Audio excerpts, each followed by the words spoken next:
It's Christy Tony of Lettering Love by CT, the lettering arm of Calligraphy by CT. In this video, I thought I'd give you some tips on actually lettering a chalkboard, since I do have one that is due tomorrow, and I have done the sketches, gotten the one that the client wants approved, and I'm about to get started. So if you are pulling up a chair, make sure that you hit that like button and subscribe to my channel. Okay, so here we go. These are the sketches that I presented to the client. Now, I believe that you should always do sketches. I'm not really sure where you are in your journey right now. However, it's not a good idea to just start lettering on a piece, on a chalkboard, on a mirror, on a piece of acrylic, anything like that, just because you may run out of room. It may not look the way you want it to at the end. You want to work out all those spatial issues during the sketching process. Okay, so this is where it should happen, not on your live piece. If it is something that you recognize while you're doing the live piece, you're just going to have to erase. Or you may just say, oh, it's good enough, and you'll leave it. Okay, so those are two things that you want to avoid. So anyway, the client chose D. It's welcome to Emily and Jack's wedding, finally. So I just did a few. The only parameters that I was given was the actual content, the wording, and also that they wanted to have a bunch of leaves and flowers on them. So I tried in each one to kind of differentiate the flowers. I mean, we all, if you have been lettering for any time, you know, there's probably some go-tos that you have. I am no different, but I did try to stretch out. Like on this one, I only did leaves. And I did a few flowers here, probably, you know, tried to play with some different shapes other than roses, because I do a ton of roses. But yeah, no, they like this one. It's got a banner. It's a little soft, so you can't really see it, but you'll see it when I actually put it on the chalkboard, because this is the chalkboard right here. So I'm gonna get started. The tools that you're going to need: 2 pieces of chalk. I like to have 2 so that when one of them wears down, then I have another one that's already sharp. I'm gonna need a pencil sharpener. Ooh, look at the dust. I needed to do that anyway, though. That's okay, because I needed to do that. I'll explain that later. But anyway, a pencil sharpener, so you can actually put your chalk inside the pencil sharpener and get it to a point. Okay, so that is something that you need to do just to give you a little bit more accuracy. Your details look nicer. You'd much rather be working with a tip like this than the other tip, which is normally how you get them out of the box. Okay, so you've got your chalk, and then a Posca chalk marker.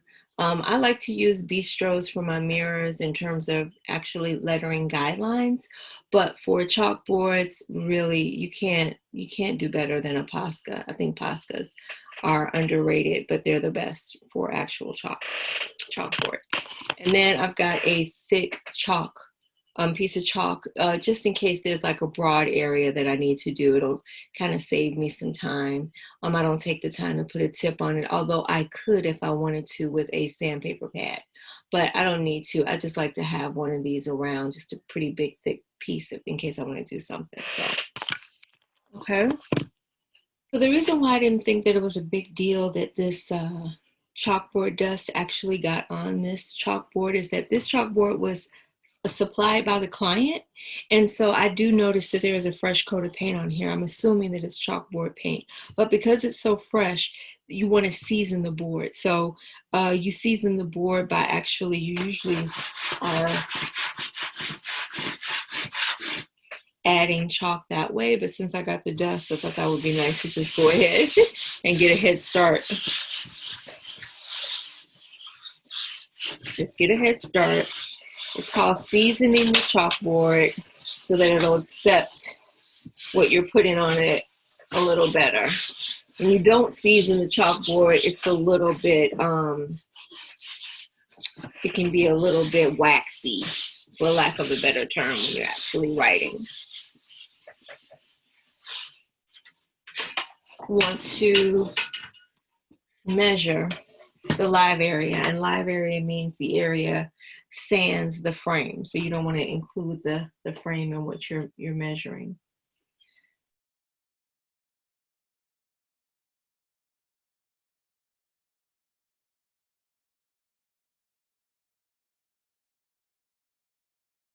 Going back to my sketch, we know that they've chosen D. And so, like I said, it's fading out a little bit, but you see that it's a banner at the top. Welcome is on the banner to Emily and Jack's wedding, and then finally. So what I'll probably start doing, because it's such a bulk of the layout, is I'm going to do the top. I'm going to start with that banner. And well, I mean, you know, let me take that back. I'm going to start and make sure that I spatially determine how much room this banner is going to take, how much room the two is going to take, how much room the names are going to take, all of that. Then I'll start the banner. Okay, so this is important. You need to know exactly where everything is going to go.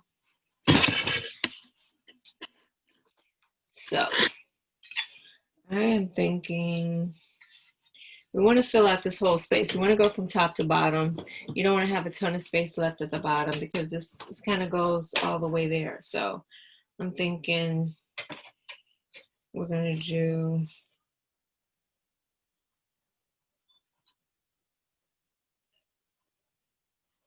make the banner.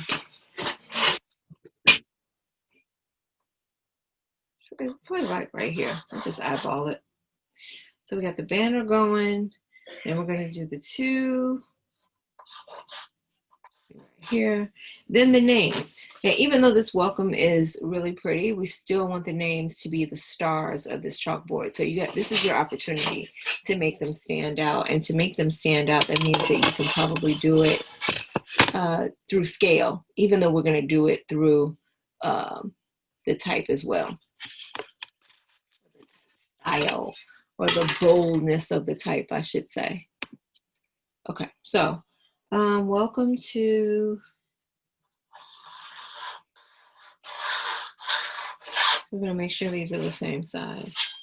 I would say it's going to be Emily and Jack wedding, and then it's going to be finally.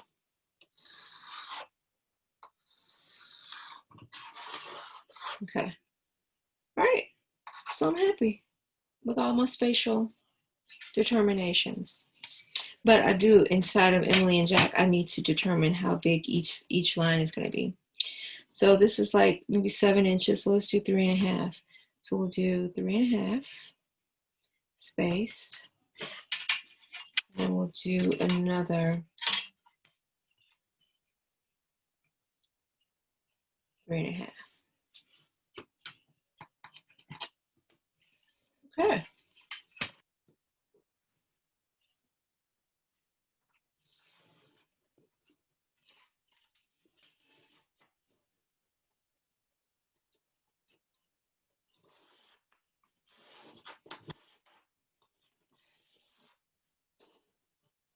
Sometimes you lay down the chalk and it'll be waxy for no particular reason at all. I think it's just the surface of the chalkboard. Wow.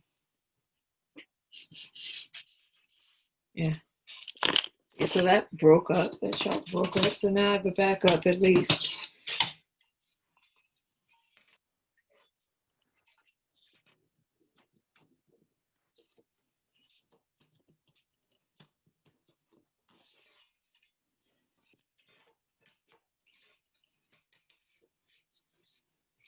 So sometimes you'll try to put something in the corner and it's compromised. You see how this is like not perfect? So I'll just hold it though. Let me just hold it. Yeah. You hold it up there, and that ensures that you're getting a straight line right here. Huh. See, these are the things you discover when you're using a client's board and not your own board. That's fine. It's always a way. It's always a way. Okay. Let's do the top of this guideline. I make guidelines for everything. I don't want any surprises. No guidelines means surprises. See, that's straight. I don't know if that's straight enough, people. Let's squeeze it again and make sure. I guess so.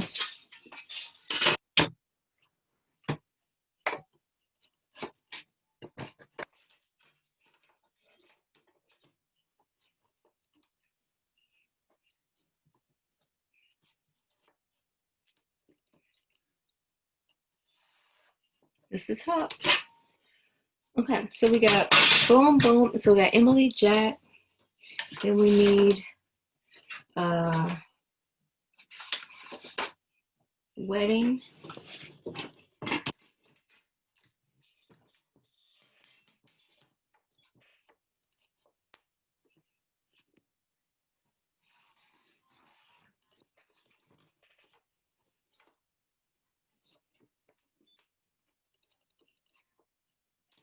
I think wedding is a little tiny.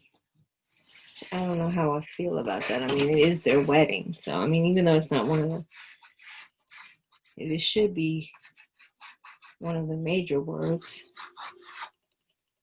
But they wanted this finally in here, so I do want to make sure I make room for that. And I usually just eyeball the art. Can you see that? I usually just kind of eyeball that a little bit. And like I'm about to eyeball this banner arc that's at the top. So I don't know how well you can see it because like I said, it's getting rubbed out. But it is an arc that starts from the left to the right. So we'll do that. Remember the 2 is here. So you want to obscure the 2. And let's just go for it. At some point you just got to go for it.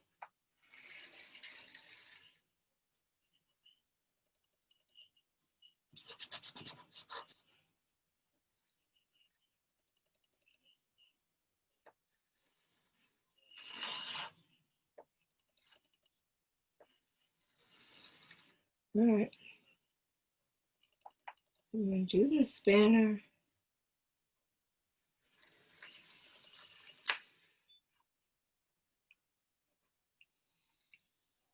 Here we go.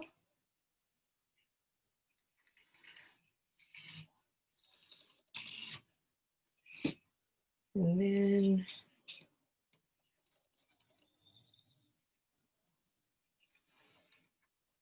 I need to do a whole video on banners. There's so many different ways that you can do it.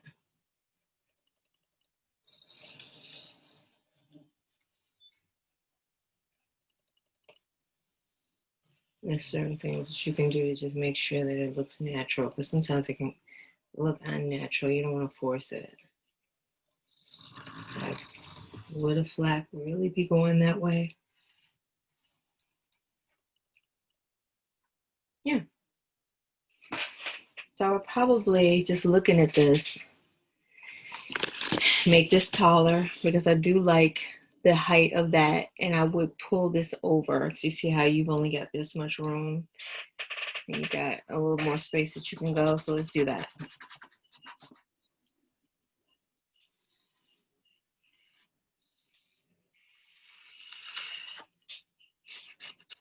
That's another thing you should use is a Q-tip, because you can get like little areas that are hard to get. So let's make sure we're making this thick enough.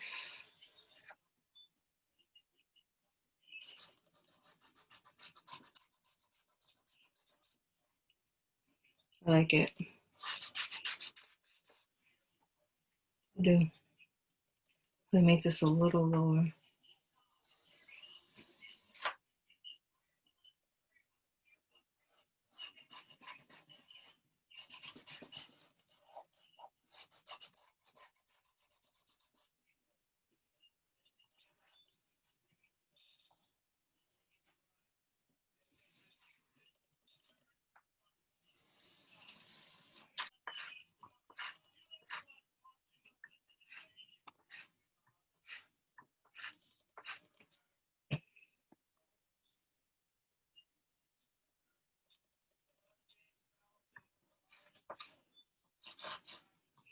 I'm just gonna start filling in the blanks.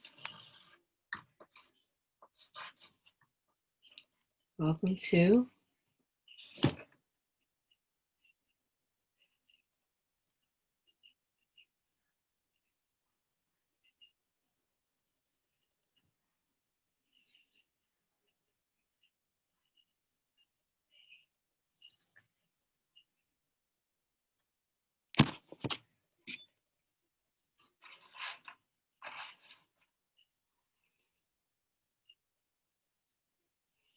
So you want something bouncy, because that's the feeling that I gave. That's the feeling that I gave in the sketch. So you just want to make sure you're staying true, because honestly, the more formal script is probably more of what I would do. But because they chose this one, I just want to make sure. I mean, it's not the best, but the overall feeling of playfulness, I'm just going to make sure I try to capture here, which I'm already making that too straight. It's actually tilted in the sketch. So these are little things that you want to pay attention to, because you want to make sure that your work is just like what you promised. It's part of the reason why I like doing layouts, so people won't look at it and they have to say, ah, you don't get that cocky about your work to think, oh, they're going to love whatever I do. No, you're paying for a service. And they may have a vision in mind that they're not going to know if they like it until they see it. And it's just something you learn. Okay, so we got Emily. I have an ampersand. I have an ampersand right here, and I don't know how it's going to look here, but I'm going to go for it.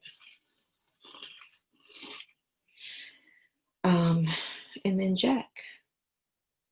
Let's see the Jacks. Let's see.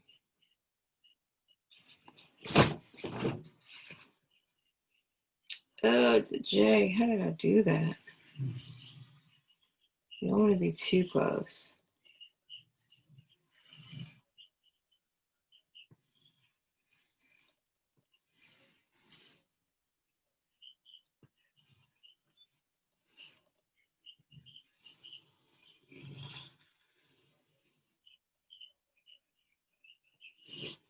It looks playful.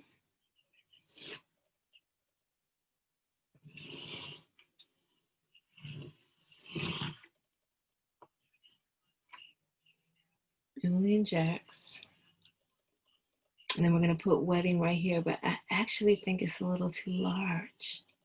And I also, looking at it, I don't like how close it is to Jax. I think we have enough room.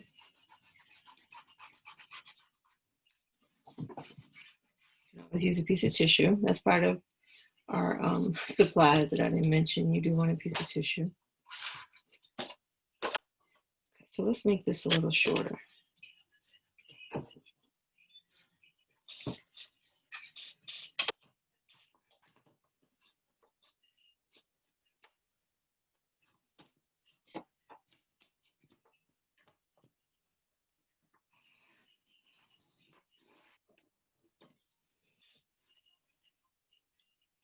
I don't know.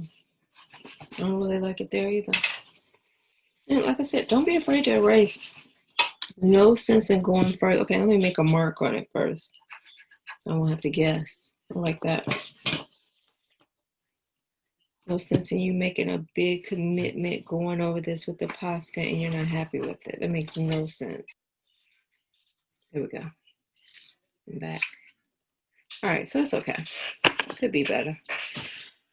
All right, so we're going to do the word wedding.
Thinking that G is just a little bit too close, and that's the last of it. I think that's, after that, I'm done.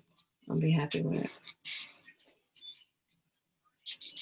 Because optical spacing means that this G is automatically, this G is going to be closer to the end than the I is. The I is going to be farther apart. But when you have a curved letter that's up against the straight letter, it usually should be closer. That D should probably be a little closer, but I'm going to leave it alone because I like the way these two D's look together.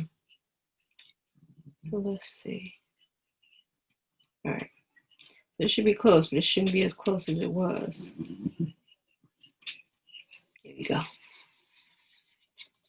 That's it. Okay. And now finally, I'm starting to see it's kind of in jeopardy. I don't know if you can see this. Okay. Finally is in jeopardy. Finally absolutely doesn't need to be this tall. You got to start looking at some of the stuff that you sketch. When you see that you've sketched these two arced lines, and obviously I did it freehand, you see it's a little off, but I'm not as concerned about that. I'm concerned about the scale. So if I start writing finally on this, it's going to be super big and it's going to compete with wedding, and you do not want your words to compete. You want to tell the viewer what is important inside the sign. And I've already told them. I told them that Emily and Jack are important. When I get wedding at the top, I mean welcome, the welcome is going to be important, but it's not going to be as important because it's going to be smaller.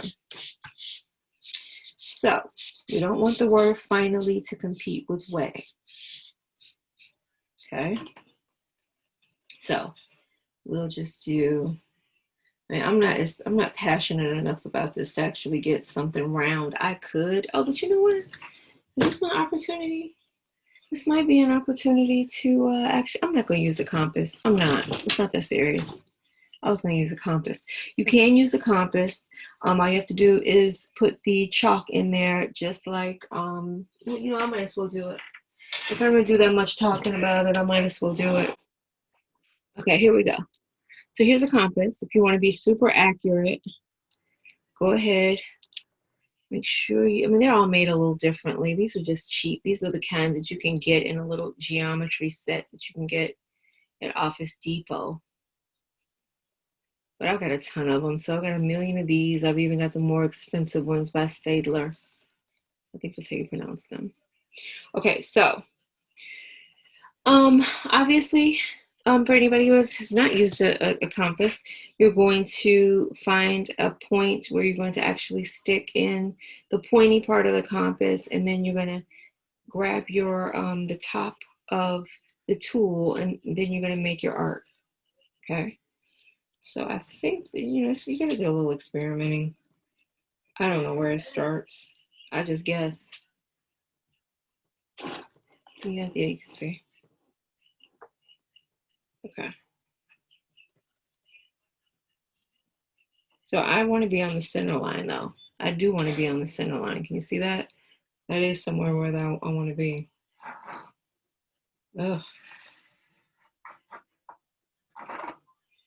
I think that's a little bit too archy. I mean, too circular.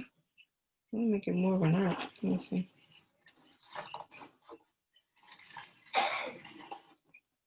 I like that one better. Okay, I like that shape. So I'm going to erase every other shape. Where's my pen? Here it is. I'm going to erase every other shape. I probably shouldn't have lifted the compass, and I don't know where it was. Okay, duh. That's what you get for teaching on the fly. I didn't want to lose that teachable moment, however. Let me see.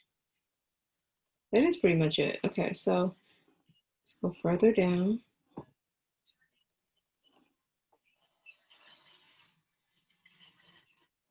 So that's where finally goes. I'm thinking I want to make it just a little bit taller. Yeah, let's try that one. I like it. I like it. Okay, that's it. All right, so we're going to get rid of these lines.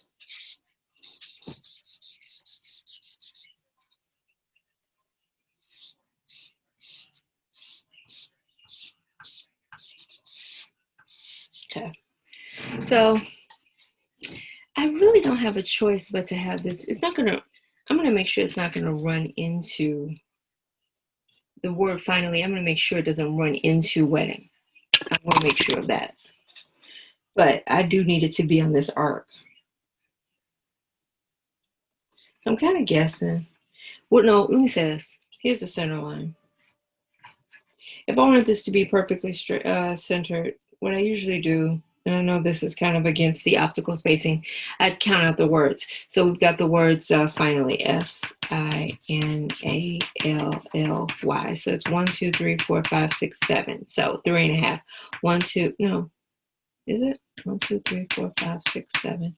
1, 2, 3.5. So I say to myself, it should split it finally. I mean, it should split the A, okay? But I don't know how perfectly centered I want this to be. Splitting the A! Because I really don't want to compete with that wedding. Too close? Maybe. It might be too close. Maybe, I don't, but I'm not, wedding is too perfect for me to move. I won't move that. I won't move that.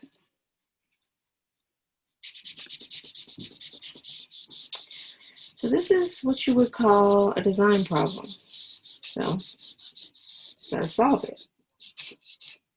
You have to solve it. When you're writing on an arc, you don't want to start your F like this. Okay, can you see that? You don't want to start your F like that. You want to start your F like all of these letters have a weight at the bottom of them, and they're going to stand up straight like a buoy in the water. You don't want them to be like this. Now, the only exception that I will personally make for something that looks like that is if I'm doing a logo. And logos are usually more distorted, but just with a normal sign, no. Okay, so F, I, let me pull it back just a little bit. I, N, A, L, L, Y. A little better. A little better. It's a little better. Let's see what the space really looks like. I guess it's okay. I'm tripping. It's okay. So I said finally. I'm fine. I'm fine. You know, wedding, see, but you know, if you look at this, the wedding actually, in my sketch, the W probably started under the A and the C, so I probably should bring this wedding out.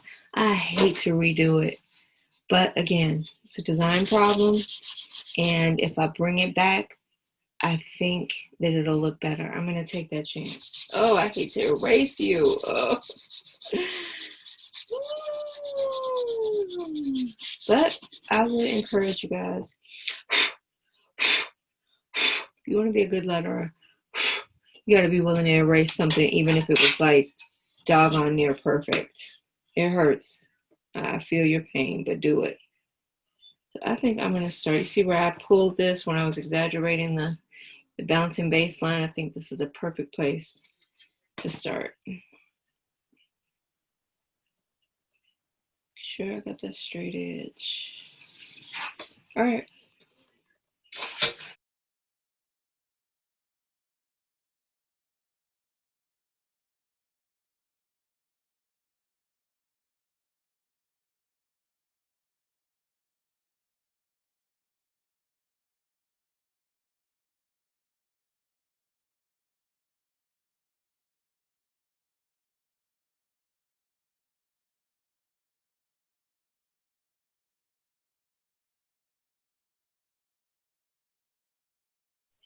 It looks better.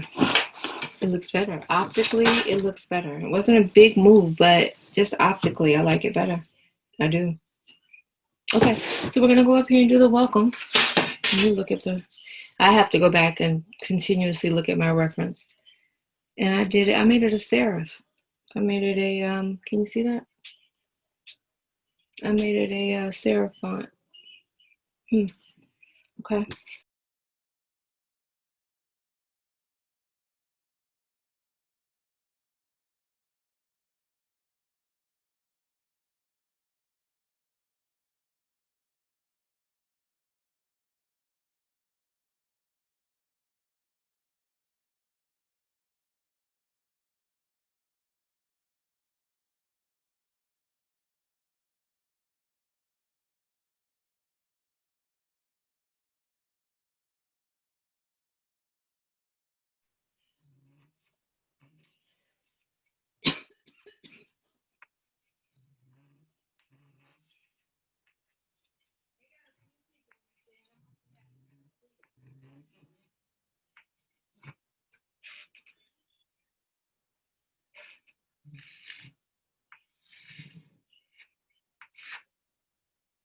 Still probably won't put too much detail on them.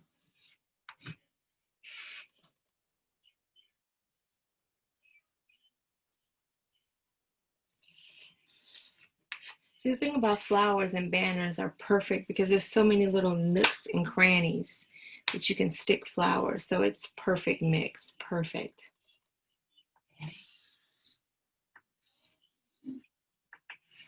This at least give me an idea, a roadmap. So I'm not completely flying blind. It's easier to wipe out just a few chalk doodles. I'm gonna go through the rest of it fast.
I have laid it down.